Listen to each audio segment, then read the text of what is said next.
An Alford plea is a special compromise plea that historically has been rarely used, in which a defendant maintains his innocence and does not admit guilt to the crimes with which he was charged, but acknowledges that the state may have sufficient evidence to secure conviction and override reasonable doubt at trial. This case, the case of our client John Huffington, is an example of a situation where a defendant might choose to accept an Alford plea.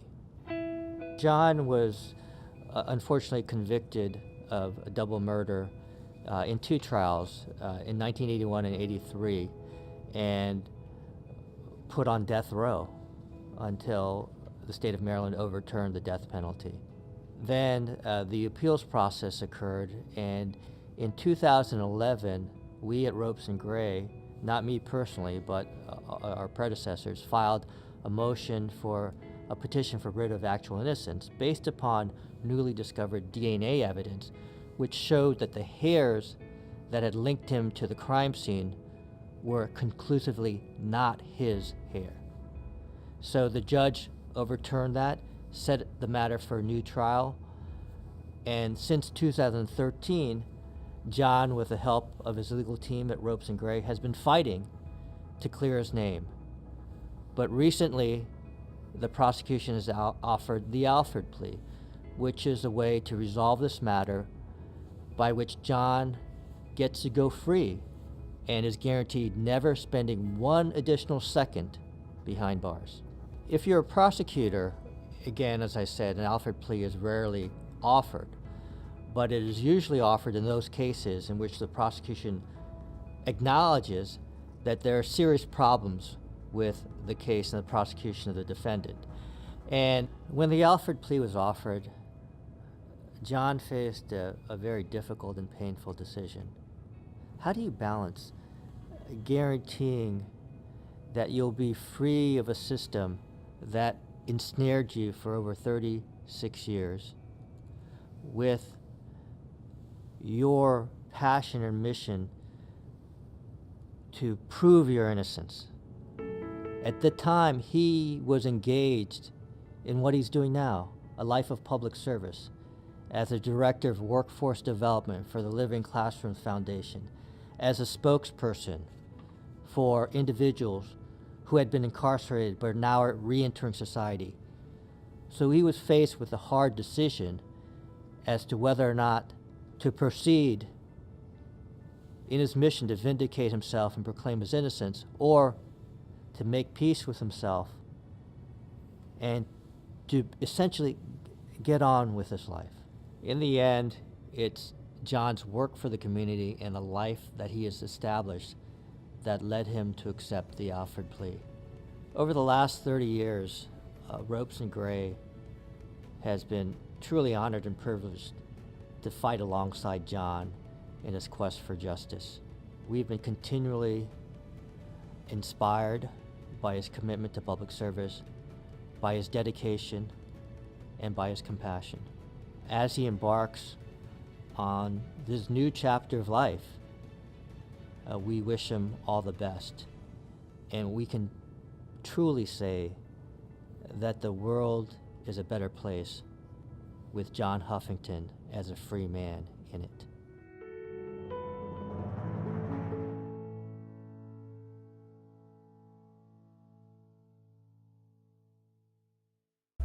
To announce that because of the collaborative efforts of the Federal Bureau of Investigation and state and local law enforcement across this nation, Jesse Matthew was in custody in Galveston, Texas. Fairfax County Commonwealth's attorney Raymond Moreau said Jesse Matthew on Wednesday entered an Alford plea in a September 2005 abduction, sexual assault, and attempted murder in Fairfax, Virginia. So please raise your right hand. You swear or affirm to truthfully answer any questions the court may ask under penalty of law? Yes, ma'am. The plea means he does not admit to a criminal act, but acknowledges that prosecutors have enough evidence to win a conviction. Matthew also faces a capital murder charge in the case of Hannah Graham, 18, the University of Virginia student who went missing last September after a night out with friends. Her remains were found in October. Forward and said they had sex with him. He'll be sentenced at 8:30. Happening this morning, a Tehachapi man who publicly supported youth programs in local schools and later admitted to having sex with teenage boys is scheduled to be sentenced. 26-year-old Stephen Vogel pleaded no contest to a felony count of contacting a minor to commit a sexual offense. In return, 4 other felonies, including sodomy and oral copulation, were dismissed. Vogel, a former Tehachapi school board candidate, was arrested after 2 boys between the ages of 13 and 16 came forward and said they had sex with him. He'll be sentenced at 8:30. Hey, this video is long overdue. I've been so busy. You dig what I'm saying? But back to the sinful situation. See, when I uploaded the video of the courtroom footage, you know what I'm saying, a lot of people said that I was a hater, that I was jealous, and all this old bullshit because of a motherfucking pedophile that's been doing a lot of foul shit, you know what I'm saying, raping children and all kinds of shit. And but all of a sudden, I'm a hater, I'm the police, I'm just all this other shit. This nigga Sinful blocked me on everything on social media. This nigga want to talk so much shit about me and then turn around the same day or the next day and block me everywhere. You know what I'm saying? This nigga won't come outside. I mean, this nigga's a true bitch, you know what I'm saying? You can do all this shit on the internet, but when it comes to the streets, man, you ain't getting no pass, man. You dig what I'm saying? That's why you gotta stay behind a motherfucking computer, though. You dig what I'm saying? But listen, you know, last week some court documents came out from the same case, and it's been a lot of you suckers sticking up for this nigga. You dig what I'm saying? And black and white don't lie, man. Black and white don't lie at all. You see right here, what it say right here? Sexual assault with a minor under 16 years of age did and they're willfully, unlawfully, and feloniously sexually assault and subject Lakeisha Jordan, a female child under 16 years of age, to sexual penetration to with sexual intercourse by the said defendant placing his penis into the genital opening of the said Lakeisha Jordan against her will or under conditions in which defendant knew or should have known that the said Lakeisha Jordan was mentally or physically incapable of resisting or understanding the nature of the defendant's conduct. He raped a bride. He raped a child. I don't understand how you people, you know, defend this motherfucker and when it's in black and white. You know what I'm saying? I don't know how the fuck he maneuvered and got out of that situation in the court system, but black and white don't lie, man. And I don't give a fuck if you got convicted or not. You know what I'm saying? You still a pedophile, you still a child molester, and you still a rapist. Ain't no way around that shit. You dig what I'm saying? As for documents that got released, you see right here. I can zoom in. You see right here. You know, he got his government right here. Philip Brandon Gilmore and all this old, you know, other shit. You know what I'm saying? Got the case numbers. Got, you know what I'm saying? Got all the shit. You dig what I'm saying? And I put it on my YouTube channel on the community page. And you suckers be flagging my videos and all this old kind of shit. You know what I'm saying? But hey, man, what kind of fucking world we living in when y'all motherfuckers openly support a motherfucking pedophile, child molesting, a raping ass motherfucker? Raped a 13-year-old guy. Raped her when she was 13. She had her baby when she was 14. So he said whatever he done under the impression that she was 19 years old, supposedly. But even if she was 19, you still raped her. And she wasn't. She was 13 and you knew she was a minor.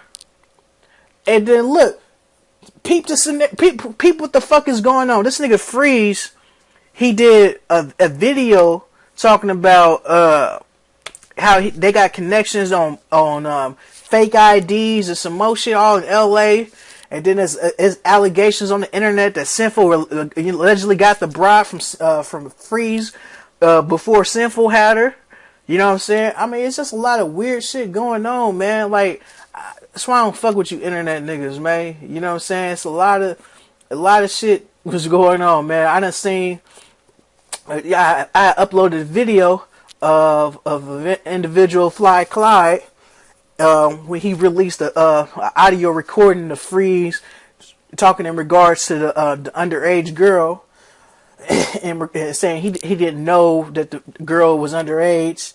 Then Freeze turned around and did a video addressing the situation, saying that somebody came up to him, secretly recorded him, saying, "Oh man, that, you know what I'm saying, that's like some snitch type shit." And Freeze went on to say how he don't like snitches and all that kind of shit. And he also said that if somebody was to come up and shoot him right now, he wouldn't tell the police. And he did another second video in regards to like this whole no snitching type of shit and all this. And then the next day after that, this nigga went on Facebook Live for 2 hours talking about the situation again, and then proceeds to go record a fucking fight.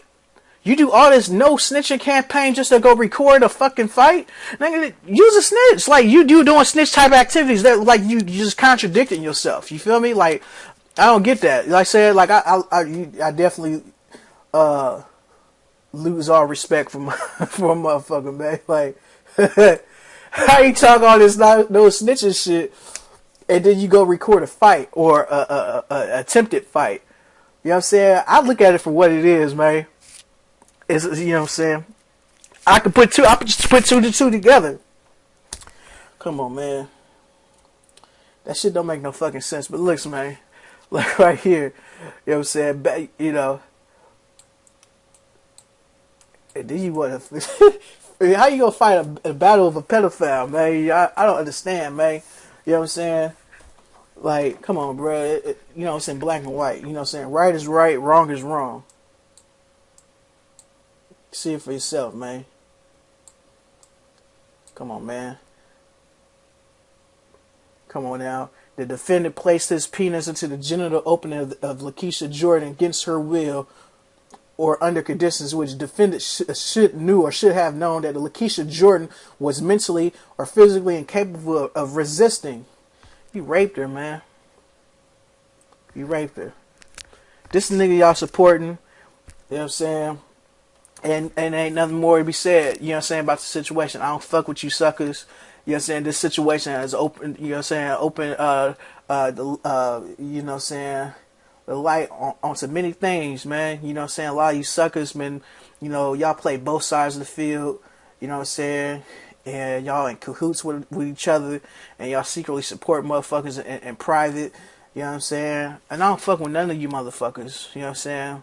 None of you motherfuckers, man. I'm doing my own thing. Like I said, I guess a lot of people just ain't got opportunities, man. I'm doing my own thing, man. I got several businesses, man. You know what I'm saying? I just represent the truth, man.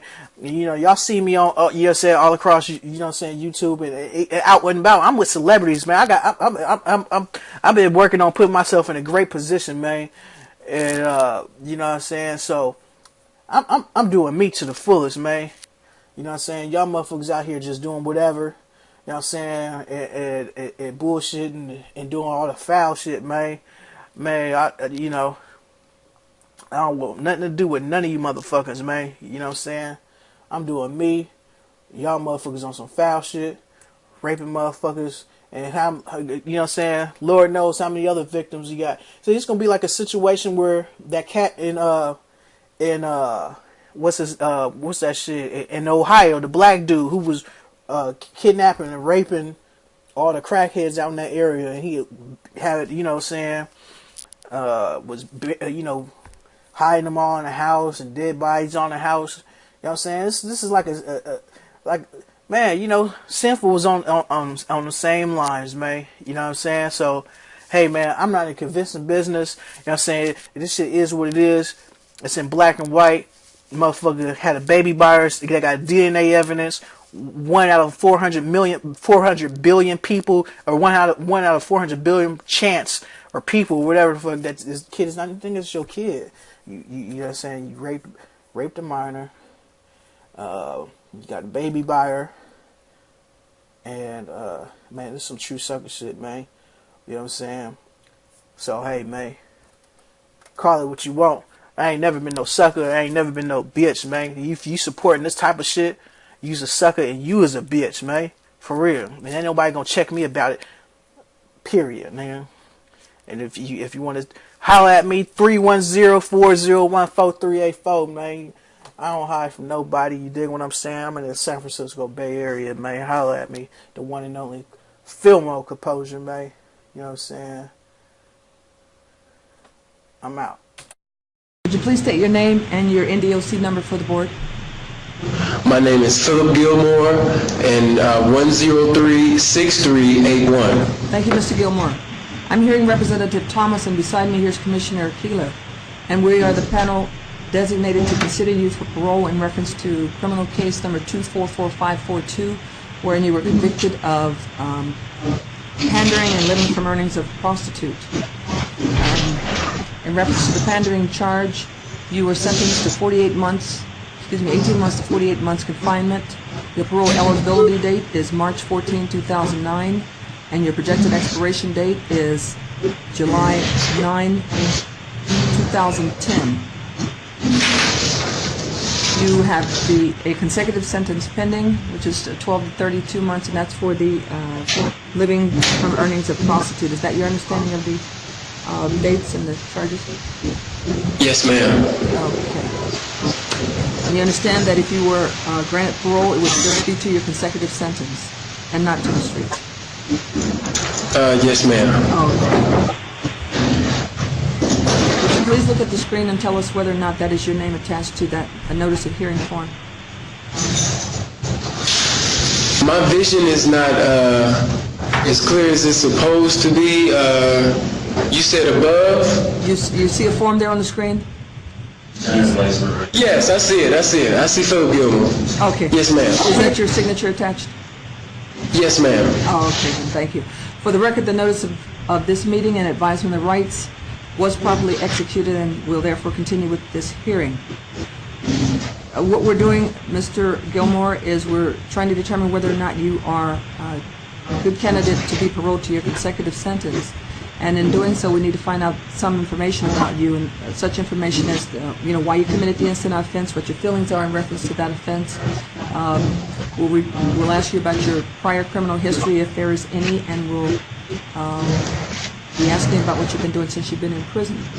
But before we start our questions, are there any comments or statements you'd like to make to the board before we start? No, you may proceed, ma'am. Okay, would you then go ahead and tell us how it was you came to be convicted of this offense? During this particular time, that my drug addiction had increased. I grew up kind of like in a defense mechanism. What I mean by that is my mother kind of like raised me in a church environment. So kind of like when I got out to Vegas, I kind of lost my mind. Mm-hmm. So I had more of freedom and liberty to do things, because growing up in the church that I came out of, it was like a sanctified church. We had like a lot of restrictions. So I came out here where I was started off singing in lounges and things like that, and then I got into the drug culture and things like that as far as a user. And then I came across a young lady who I began to basically start a relationship with. During that particular time, I did not know that she was involved in prostitution. Speaking of Mrs. Jennifer Harper, which was of the age of, she was adult age. And she was what? She was adult age. Adult. Oh, adult. She's an adult. Yeah. So within the relationship, I ended up learning that she was involved in prostitution. But at the same time, I had me a friend that liked to get high.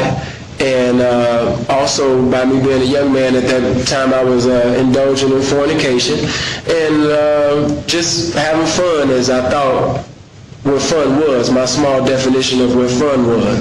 And during this time, I ended up meeting another young lady through her, which I thought was of an adult age, and she lied about her age to be in the environment with me. Had not she had lied about her age, this could have been avoided, not to make any excuses or justification on why I'm here, because I did commit the crime. But at the same time, if she didn't tell me that she was under the age of 18, this wouldn't even came further. Okay. This wouldn't even made it this far. So during that time, you know, as far as like using drugs, my discernment had got poor, negligence on my part, and yes, she had false identification, but as a young man, if I had been doing the things that I was taught as a child from my mother, my grandmother, because I got a strong church foundation, if I had done the things that were instilled in me as a child, I wouldn't be here. So as a result of disobedience and of the instructions that my mother and my grandmother has implanted in me as a child, and going contrary, this is the results. So, not to make any justification, I committed the crime of pandering. I apologize to the state. I apologize for even this time that we're spending here today, because I'm not a criminal. If you check the record, prior to that, I had a little case before that ended up got dismissed. But to the age of 23 years old, everything is zero. I've never been arrested a day in my life, because everything coming up was singing. That's all I've ever done is sing and play. Okay. All right. Okay. I'm not violent. I'm not. It's just at that time I just got caught up in drugs and finally got into some sexual activity, and you know, whatever had my mind. That's it. Okay. Young and stupid. You don't have any other convictions, Mr. Gilmore. However, you do have a couple other arrests, and they were for domestic violence, no prior conviction, and robbery and pandering with force. Okay, so it's not like you have a totally clean record. This is your first conviction, at least the only one that we're able to find, the only one that we know about. Okay, you know, you told a little, I don't know, like a wraparound story. You know, I don't know if there's any truth in there anywhere. But you did come out finally, and I guess you did. Yeah, you did say some truth. You did say that you were pandering, but that was after trying to sugarcoat it and go around the barn and circumvent the truth. But that's okay. All right. We know what happened. You know what happened. You just confessed to it. That's good. You've been convicted of it. All right. You never did mention what your feelings are about that offense. And I'm wondering, I'm curious. You said you came from a religious background, and I'm sure a part of your religion didn't teach you that it was okay to go out and try to live off the earnings of a victim, a young girl in this case. 14 is what the police report indicates, and they also indicate there were a couple other young women, and none of them were adult. There's one that was possibly 19. One that was possibly 19 who was later determined to be 16. Okay. Ma'am, that's incorrect. The lady Nicole Morton, she's 19, and the lady Jennifer Harper is 23 years old. The lady Lakeisha Jordan, which was the alleged victim in the case, which basically we found out later on that she was 14, had lied about her age and confessed within the motion of discovery that she had told me that she was 19. And there's also corroborative statements other than just my mouth from Nicole Morton and Jennifer Harper, which she stated even in sentencing that the lady, that Lakeisha Jordan had lied about her age. Like I said before, not to justify anything, because pandering, that's what I did. Right. I did entice. Okay, right. But why would I believe why would I believe that what you just said was accurate? But that's part of the point, the fact that the victims are so young. But the main point here is that you're pandering. Well, you're that is the main... to obtain money instead of getting a legitimate job. Okay? Well, okay. And I'm wondering how you feel about that now. Well, currently right now, I apologize to God about it, and I apologize to my family. I come from a prestigious background. Everybody within my family has protocol within the church, so of course I apologize to my grandmother, which is alumni at Wilberforce and things like that, and I apologize to God. Let's focus on you, not what the family members did. Okay. Well, I apologize, number one, to myself, because I know I let myself down. And I'm not just a young man that got into negativity simply because I didn't have any knowledge pertaining to school books and didn't do anything as far as the academics is concerned. So I apologize to myself, because I know this is a besetment. Did you This finish is a high school, downfall. Mr. Gilmore? Did you Yes, I finish did, high ma'am. school? Okay. You said you worked as a musician? Yes, ma'am. Okay. Where did you work as a musician? At Bally's and Indigo Lounge. I used to be a part of a group by the name of Next Movement and various other groups that are still singing here in Las Vegas. How long did you work with that group, or those groups, or in that capacity? Over a year and a half, almost 2 years. Oh, okay. And what years would that have been? The year of 2005 when I exactly came to Las Vegas from Chicago. Okay.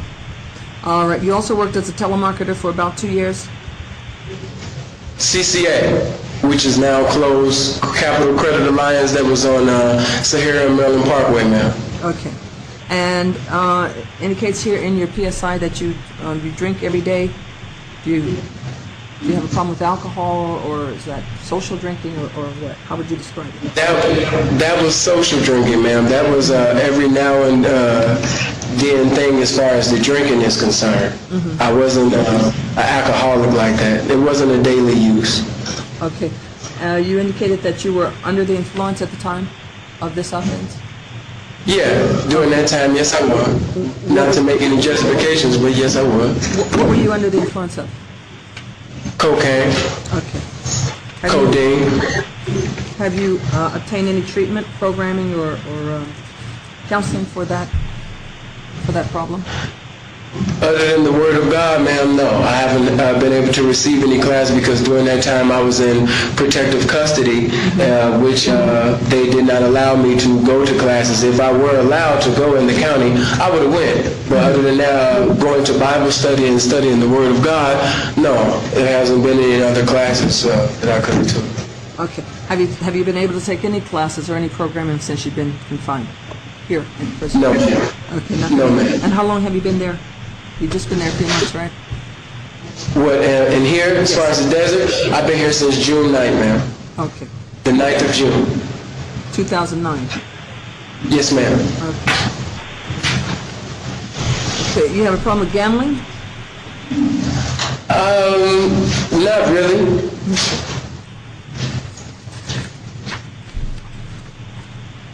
I know my limitations.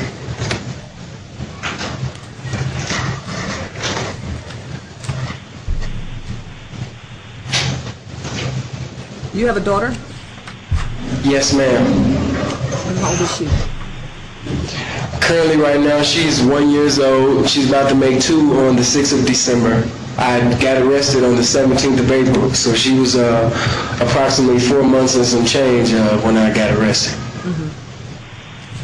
And what would you think of someone that, decided that they make a living out of maybe pandering or prostituting your daughter when she becomes 12 or 13, or 14 or 15, or any age?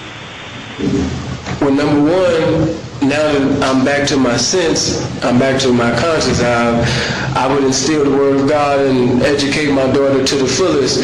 I think that the number one reason why young girls are out there in prostitution is simply because a father is not in the home. And so that's why they go into the streets to basically fulfill a love and a capacity that they missed at home. So that's why they go calling these men daddy, simply because the father was not home. So if the leaders are in the home teaching their daughters how to be women and teaching her value as a woman, then she's going to avoid a young man trying to entice her to become a prostitute because she's been taught the real definition of what love is. So she doesn't have to go into the streets to look for her. That's good. I hope you do teach your daughter that. And with your religious background, it appears to me that you would help those ones that you found in the street back toward God or a better purpose. But not to use that, man. Like I said, my mother, the type of church that we was raised in, we weren't able to do anything. So when I so-called the word backslid and left the congregation and came out to Vegas, that's when I began to have fun, because a lot of things were foreign to me when I was in Chicago and things like that, because we wasn't able to do things like that coming up. So I just wanted to so-called have fun. What kind of things you talking about? You weren't able to do pimp and pander or what? No so-called as far as even pimp or pander. I'm talking about as far as the congregation that I came in, it wasn't even allowed as far as to even have a girlfriend or something like that. That would have been looked at as secular or something contrary to the word or something like that. To avoid fornication, we wouldn't even put ourselves and make provisions for that. So it's like when I finally got the land of liberty as far as freedom to be able to do certain things, that's when I kind of like lost my mind, to parties and all that stuff. I didn't get the opportunity to do any of those things until I got the age of 21 years old, which was 2005 of April 30th. Okay, Mr. Gilmore. You're 25 now? Yes, ma'am. Okay, and you said you've returned to your senses? Yes, ma'am. Okay. Let's hope Yes, you ma'am. maintain that status, okay? And that when you get out of prison, that you know that the right thing to do is, since you have an education, is to do something with that. Try to get a legitimate job. Don't take advantage of people who have less than you or are more vulnerable than you are. Yes, ma'am. Okay. Let me see if Commissioner Keeler has any questions or comments. Okay. Do you have any closing comments you'd like to make? I just basically hope and pray that the words that came out of my mouth, that it was interpreted right, because I didn't want to use anything as far as justification. I did commit the crime of pandering and living off the earnings, and that's why I got convicted of. It's no taking back from that. But from the same time, since my time of incarceration, it has also been a time of rehabilitation and a time to receive salvation back. And I've written 153 songs. I'm ready to go back into basically getting back into my music. And there's a lot of positive things that I feel like I can do, and I can't do them out here incarcerated. I can't reach my daughter. I can't teach my daughter. I can't instill in my daughter what needs to be instilled in these walls. I can't. What are your plans for the rest of your time in prison until you're eligible to see the board again? To educate myself and put myself into an environment of positivity. Even the inmates that I surround myself around are inmates who are positive. I don't hang around violent people. I don't hang around things that are negative. If you see, I don't have any write-ups or anything like that. I'm very respectful. I don't get into it with the COs or anything like that, because that's not what my lifestyle consists of. I just want to get back out there. I want to get back out there to the streets. I'm not used to this. I've never even been into juvenile or anything like that. And I think it's something wrong even with the papers, because with the domestic violence that you spoke on, that case got dismissed, and the other cases that were similar to it had the same alleged victim, and all of those other cases was dismissed. So prior to this, it's only one arrest that I've ever been arrested for, and that got dismissed. I didn't say you were convicted. I said you were arrested for those charges. You said arrested as in plural. Prior to this, I'd only got arrested one time, and that case got dismissed. So this is the only case that really should even be in the system. My whole life, I've been clean. Clean. I've never been probation, none of that. I've never been in any type of trouble. Okay, anything else? You have a nice day, ma'am. I appreciate you for giving me a listening ear, and I hope you grant me parole. What happens next? Let me just tell you what happens next, Mr. Gilmore. We will deliberate here, but it takes 4 commissioners to grant or to deny parole. So in addition to the 2 of us, there has to be 2 other people that vote. After the final vote is in, the decision's final, the prison will be advised of the board's decision, and thereafter your caseworker will advise you in writing of the board's decision. Okay, that'll be probably 3 weeks, 2 to 3 weeks after the final vote is in. Okay. I appreciate it. Right. And good luck to you, Mr. Gilmore. God bless you. Thank you for your time. I'll see you guys in about a month.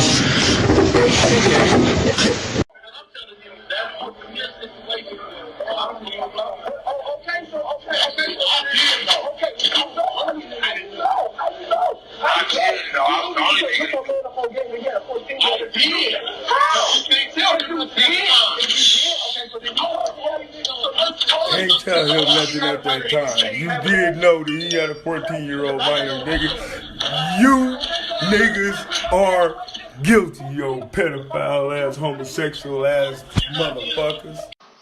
Welcome to the Underground Research Plebiscite, and it's Dr. Anonymous back at your ass again. Now, I don't know why Sinful the Preacher continues to try to manipulate the public, but I had to put this little small montage together so that you could understand exactly what Sinful means and frees when he defends himself that he was not convicted of he's not a convicted pedophile, and that's true. He's not a convicted pedophile. But you need to understand why he's not a convicted pedophile. And you need to have a little bit of understanding in how the law works. So, you saw in the montage in the parole hearing, in the first part of it, when the lady reads off the things that he was charged, sentenced, and convicted of. And it's not anything related to a child. And the reason why that is because he took an Alford Plea, and by now you should understand what that means. So instead of pleading not guilty and going to trial to defend his case, he was either offered the Alford's Plea or his lawyer submitted an Alford's Plea. What it does is that it ensures that the other, usually it's an agreement between the prosecution and the defense attorney, that the other charges are going to go away. And that's what you saw. That's why I put those other cases there. The fact of the matter is that Sinful was arrested and charged for not only having sex with a child, but earning a living off a child. And see, that's the things, okay, just because you were charged and you weren't convicted doesn't mean that you're not guilty of a crime. And since you're the Mr. Spiritual ass nigga,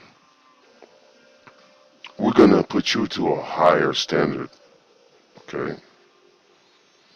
So so you always talk about God, and God is on your side, right? Okay? You can say that, but ultimately God is all wise and all knowing, correct? So you really don't know that. It just sounds good, and it sounds good to you and makes you feel good, and it actually endorses you to continue the behavior that you display. You cannot escape the fact that while claiming the lifestyle of a pimp,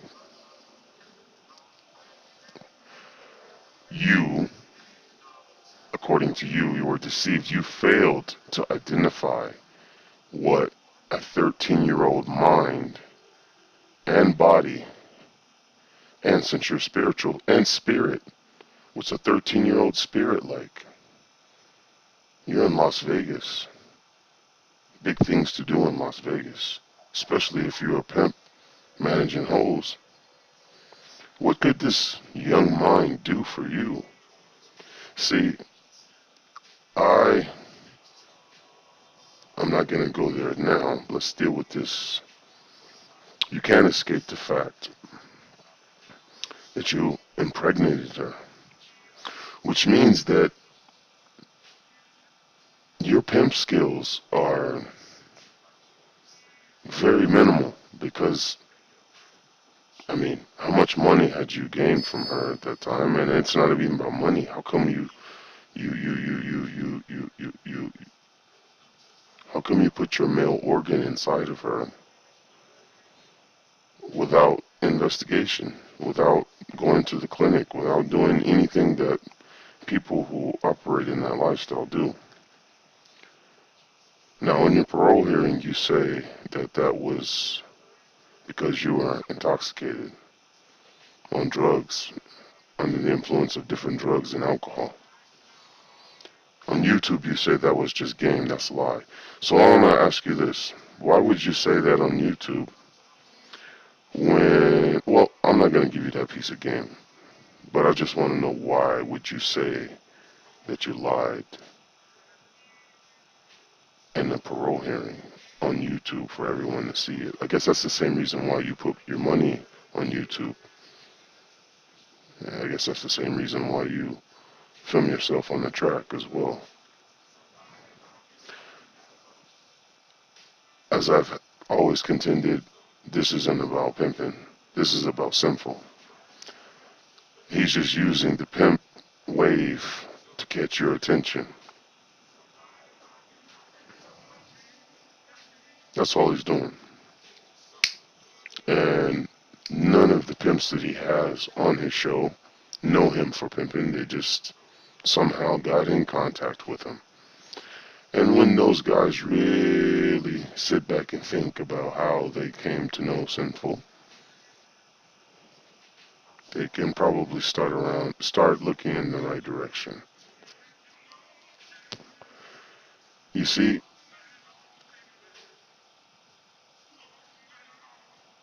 this isn't real, and I'm going to continue to say it isn't real. It is at best some young 20-year-old kid got game struck. You got to understand what the year was. What was popular in Vegas at that time amongst those young 20-year-olds? Fizz was everywhere. And 2006, 2007, 2005, 2006, 2007, these are the years when the fizzing, doing a line of coke, drinking, and then sipping on lean. And you had all these wild-ass young tennis shoe pimps roaming the track and roaming the casinos.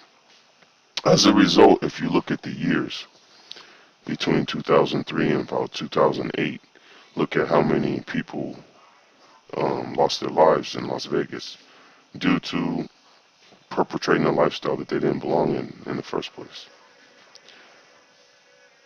I digress. I do that often. The fact of the matter is, Sinful is using the Alford. He's not telling you about the Alford Plea. And if he has, I missed it. It's possible. But this is the logic behind him saying what he's saying.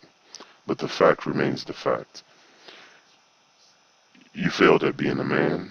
You failed at being a pimp. You failed at being a spiritual guide. Whatever, I mean, these people are letting you speak. You say, you know, some of your biggest moments are captured on video. You should probably videotape some of those speaking engagements to kind of balance out your character witness.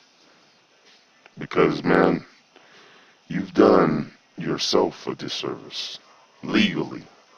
No lawyer.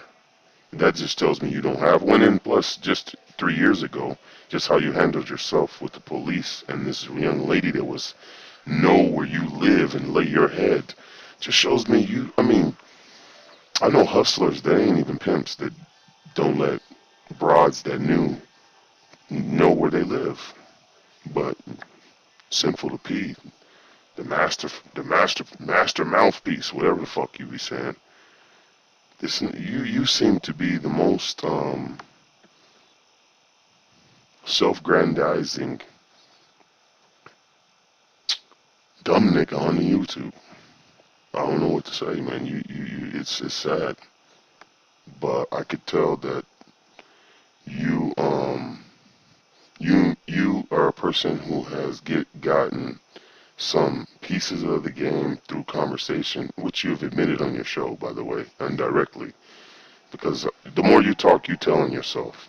See, these young people that are your age and younger, between the ages of 20 and 34, 35, they can't verify anything you say. So of course they're going to listen to you. They're going to believe and follow as long as they see the presentation. You know, we live in that altered reality, virtual reality, augmented reality, digital versus organic society right now. So when you put the right presentation, and that's why you're concerned with views, that's why you connected yourself with the people who are into that also.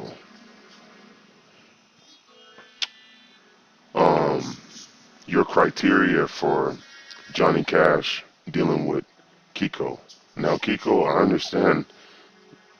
I can understand somewhat of a sentiment with you, with in regards to some of the methodologies that Kiko uses. He could be. I mean, people tell on themselves. He doesn't have to really do much, but I kind of see what I feel you, but the thing about it is, if you're a pimp and you got $10,000 to donate, where's the $10,000 towards exposing who Kiko Marty is? And that's why I just say, you know, this internet shit is weird, because everybody who claims to be who they are never putting down no force. If two parties are warring and only one person is only putting up paperwork, you say it's doctored, but the other side is the ones that say they're the pimps and they got all the money and the power. I just see that Kiko's winning. I'm not on Kiko's side, because I don't get down like that. But he's whooping your ass. Hands down.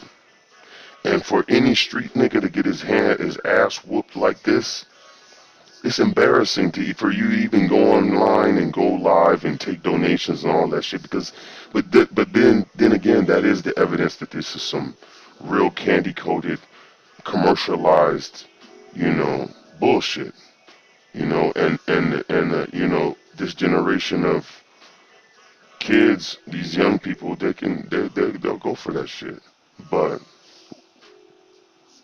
people that know the law a little bit, people that can understand how manipulation works, people that can see through your bullshit. Now, I know Freeze and Sinful have run into individuals in their life that when they're holding back for, say, I'm not going to say they're lying, but when they're holding back, they've been called on it. Maybe it was their mother, maybe it was an uncle or somebody. It's happened, because it happens to everybody at some point in your life. And I just think you having this church thing or whatever, you didn't get that. Nobody called you on your bullshit. You focused on being believable. But I understand the legal game. I understand how the prosecutor will throw all this bullshit at you and see that they might have some chinks in their case and throw an Alford plea at you to get you to take the plea, or you have a good lawyer, the DA ain't budging, and the defendant has a good lawyer, and the good lawyer and the DA knows. So when they submit that Alford's plea, they say, okay, we'll take the two pimping and pandering charges and let the other shit wash. I don't know how that happened. I don't understand. You know, but looking online, when you look online, a lot of these fucking sex offenders, they get off on the fucking Alford plea. Just do your research. That's why I put it up there first for y'all to see. It is the sneak move for a sex offender. The Alford's plea is a sneak move. In some cases, it's probably beneficial to some draconian, you know, legal procedures that do take place in the state in America. But if we look at Sinful's case, Sinful's not a victim in any way, shape, or form. He cannot claim victim. He cannot even remotely even entertain that. And that's why, you know, put it like this. Sinful. I'm going to tell you a street story. Okay? This is a real story. And the reason why I'm going to tell this story is because you've put yourself out there so much. You go on live. Your location is known, bro. This is not how pimps move. You know why? Because they know. And you even get this lesson in the books and the documentaries, actually, which is just tells you how much you really got out of those books and documentaries. You don't know, living that lifestyle, who you're going to offend or hurt or harm or when they're gonna snap. Okay, so a young pimp out of LA, a Blade Runner, mainly on the West Coast, but he's well-known state-to-state guy. I don't care about report card or anything. He's just known, okay, from different states for pimping on hoes and doing it at a level. At a level. I'm not gonna give any more information than that. At the particular time, he has his bottom girl and a new girl, and a girl that is a punk, but he's dealing with her in a certain kind of way. You know, she leaves, he lets her go, she comes back with a new choosing fee, you know, begs and cries to get taken back, and she comes back.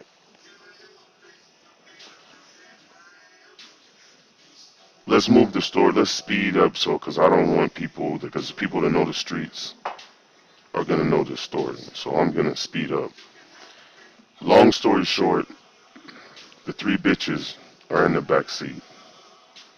No, excuse me. One bitch is in the passenger seat and the two bitches is in the back seat. He leaves the car, goes in the house, and comes back. Now, there's been, no, I'm not going to say that. I'll just tell the end of the story. One of the two girls in the back seat blew his head off. Okay? The reason behind she did that is because she had got turned out by him at 15, but was put away until she became 18. I'm not going to get into details of what that means, but that's what happened. He put her away for 3 years. She became 18. Long story short, she's now 5 years in the game, 23 years old at the time of this happening. And it just clicked in her head, this is her logic, that she had lost her childhood. And I know another story where a father, now this nigga was doing good, really good, okay? And a father crossed 3 states and tracked this guy down and shot him. And so I'm just saying, man, you need to stand on your mistake and ask for society, God and society's forgiveness. For you to try to defend it in any way, shape, or form is a failure in all ways. This is Dr. Anonymous, and I don't give a fuck about no views. And I don't give a fuck who listened to this, because I know at least somebody did. that's connected to this subject. And that's all it cares. Hey man, that's all I care about. Somebody heard it. I don't give a fuck about no views. This is nothing to me. I'm not a YouTuber. I don't spend hours a day in front of fucking YouTube. Motherfuckers got shit to do. But obviously there's some motherfuckers that don't have anything else to do. Motherfuckers that say that have to respond at everything. Why? Because you're really into that image. The motherfucker told you when he called in to your show, if somebody dug up something on me, I wouldn't give a fuck. But you care. Why? We all know why. Dr. Anonymous, the Underground Research Institute, plebiscite number 3. I'm out.